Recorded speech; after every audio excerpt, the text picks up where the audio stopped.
नेपाल। यहाँलाई मेरो YouTube channel विकास न्युजमा स्वागत छ। सदाझै आज पनि म नेपाली युट्युब तथा कलिउडका नयाँ गतिविधि समेटेर उपस्थित भइसकेको छु। ढिला नगरी सुरु गरौँ। एउटा आजको फर्स्ट स्टडीको बारेमा हामी कुरान्छौँ एमसीको बारेमा। एमसी चाहिँ नेपालमा पास भइसकेको छ। प्रस्तावको पक्षमा हुने मान्य सदस्यले हुन्छ भन्नुहोला, यसको विपक्षमा हुने मान्य सदस्यले हुन्न भन्नुहोला। यो प्रस्तावको पक्षमा हुने मान्य सदस्यले हुन्छ भन्नुहोस्, यसको विपक्षमा हुने मान्य सदस्यले हुन्न भन्नुहोस्। हुन्छ भन्ने पक्षका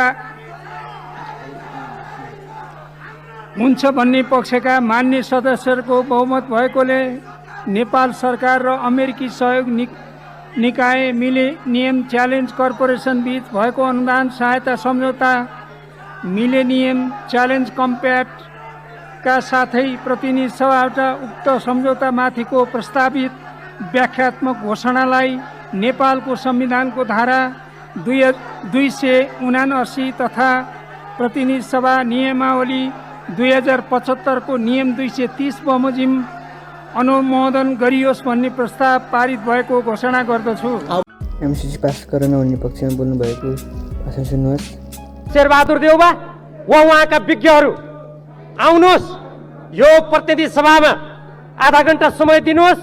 म कसरी मूल कम्प्याक्ट सम्झौता, कार्यान्वयन सम्झौता, त्यसपछि गरिएका 1 दर्जन सम्झौताका कयौं प्रावधानहरू कसरी राष्ट्रघाती छन्, कसरी नेपालको संविधान मिच्छन्, कसरी नेपालको राष्ट्रिय सुरक्षामाथि आघात पुर्याउँछन्, कसरी स्वतन्त्र परराष्ट्र नीतिमाथि आघात पुर्याउँछन्, कसरी हाम्रो भूमिमाथि विदेशी कम्पनीको कब्जा हुन्छ, कसरी अमेरिकी वर्तमान कानुन र भविष्यको कानुन मान्नुपर्ने कुरा हामीमाथि थोपरिन्छ, कसरी एमसिए नेपाल भन्ने विकास समिति अन्तर्गत खोलिएको एउटा सानो कार्यालय बनेको छ, उनले विभिन्न मन्त्रालयहरूसँग सम्झौता गरेर कसरी समानान्तर सरकार सञ्चालन गरेर नेपालको अस्मितामाथि धावा बोलेको छ, म प्रमाणित गरिदिन्छु।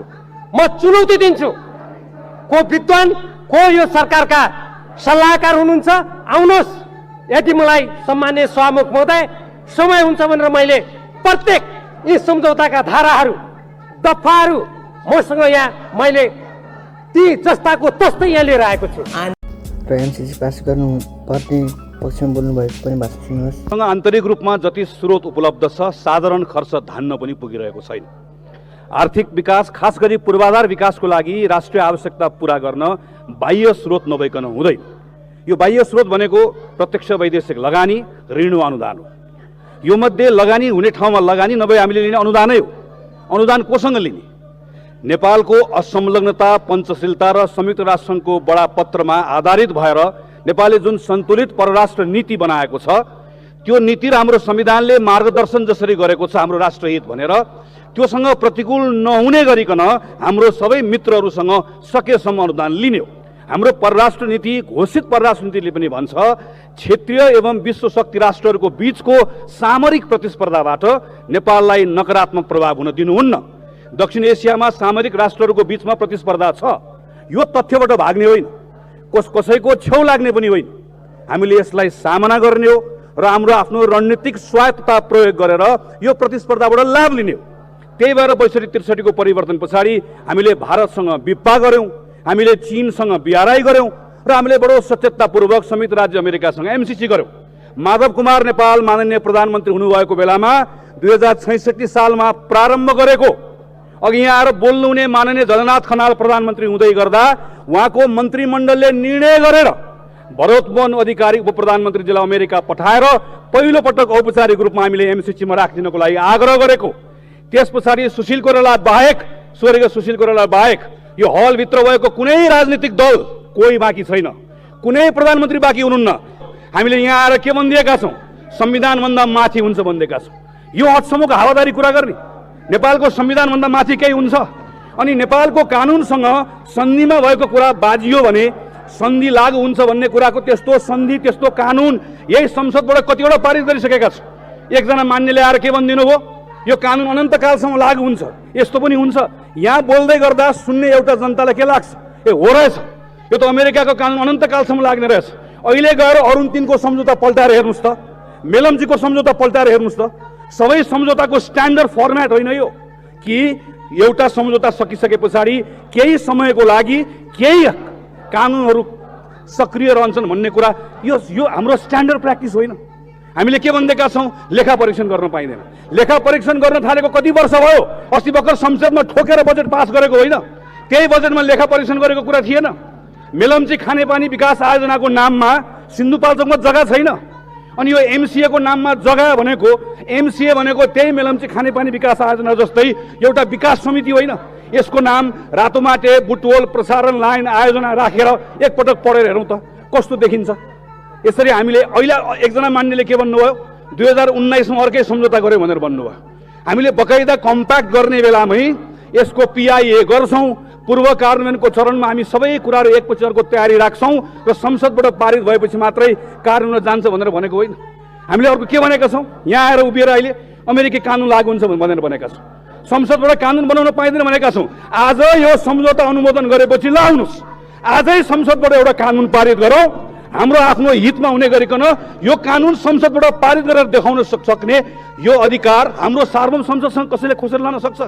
अमेरिकाले दिएको 60 अरब अनुदान, त्यो पैसाले मात्रै अमेरिकाको विरुद्ध कानुन बनाउन पाइँदैन है भनेर भनेको कुरा हामीले जापानसँग लिए पनि त्यही हो, चीनसँग लिए पनि त्यही हो, भारतसँग लिए पनि त्यही हो। तर बाहिर सडकमा जनताले के भन्दैका छौँ, अब अमेरिकासँग बाजिने कानुन बाबा, अमेरिकासँग बाजिने कानुन होइन, यही 60 अरब रुपियाँको अनुदानबाट मात्रै प्रसारण लाइन बनाउने कुरा, यो पनि स्ट्यान्डर्ड फर्म्याट हामीले यहाँबाट पारित गरिसके पछाडि हाम्रो सन्धि सँगसँगै हाम्रो संसदले पारित गरेको व्याख्यात्मक घोषणा सकाए सम्मानित सभामुख महोदय, व्याख्यात्मक घोषणा पनि सँगसँगै जान्छ। हामीले व्याख्यात्मक घोषणामा जे मन लाग्यो त्यही कुरा लेख्यौँ भने संयुक्त राज्य अमेरिकाको एमसिसीले त्यसलाई स्वीकार गर्छ, गर्दैन। यसको अर्थ के हो?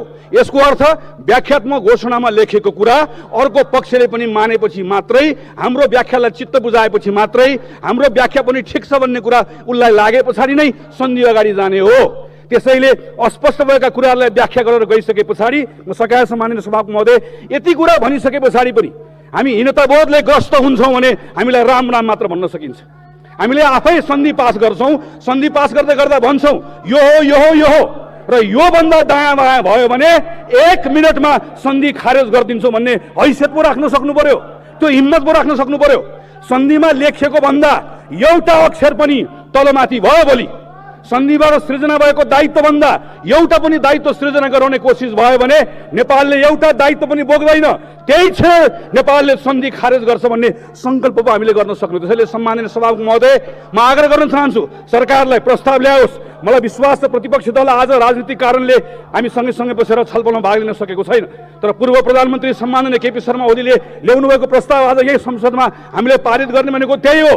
आफ्नै प्रधानमन्त्रीले ल्याउनु भएको प्रस्तावको पक्षमा ऊ पनि उभिन्छ भन्ने मेरो विश्वास हो। म अन्त्यमा आग्रह गर्न चाहन्छु, यो पारित गरौँ, एमसिसीसँग 60 अरब लियौँ, अब चीन जाउँ, चीनलाई गएर भनौँ अमेरिकाले 60 अरब दियो, बिआरआई अन्तर्गत 70 अरब दियो भनेर भनौँ, अनि भारत जाउँ, भारतलाई गएर भनौँ उसले 60 दियो 70 दियो, हामीलाई 80 दियो भनेर भनौँ, सबैको ल्याउँ, सँगै बसौँ, छलफल गरौँ, काम गरौँ। देशको पक्षमा काम गर्दै गर्दाखेरि यहाँ कसैले कसैलाई सबलाई हामीले देखेका छौँ, चिनेका छौँ। यहाँ कसैले कसैका बारेमा म तितो बोल्न चाहन्न, म यति मात्र आग्रह गर्न चाहन्छु, यो विषयका सन्दर्भमा हामीले आज सडकमा उत्रेका जनतालाई कसैले दोष लाएर हुँदैन। तिनलाई विश्वास दिलाउने काम, तिनलाई भर दिने काम, तिनलाई आश्वस्त बनाउने काम, घर फर्कनुहोस्। सिङ्गो नेपालको संसद सत्ता पक्ष प्रतिपक्ष हामी एक ठाउँमा आएर हामीले नै गरेको सन्धि हो यो, यसमा एक ठाउँ पनि तलमाथि हुन दिन्नौँ। तलमाथि केही पर्यो भने सबैभन्दा पहिला हामी बेहोर्छौँ भनेर हामीले भनेर उनलाई आश्वस्त बनाउनु पर्ने ठाउँमा यो मञ्चमा आएर अझै उनलाई उचाल्छौँ भने त्योभन्दा गैर जिम्मेवारी पर्ने कुरा केही हुन सक्दैन। मान्यजीले चुनौती दिनुभएको छ, तपाईँको चुनौती म स्वीकार गर्छु। सडकमा बहस गर्ने कि संसदमा अछाममा गर्ने कि काठमाडौँमा स्वीकार्य छ।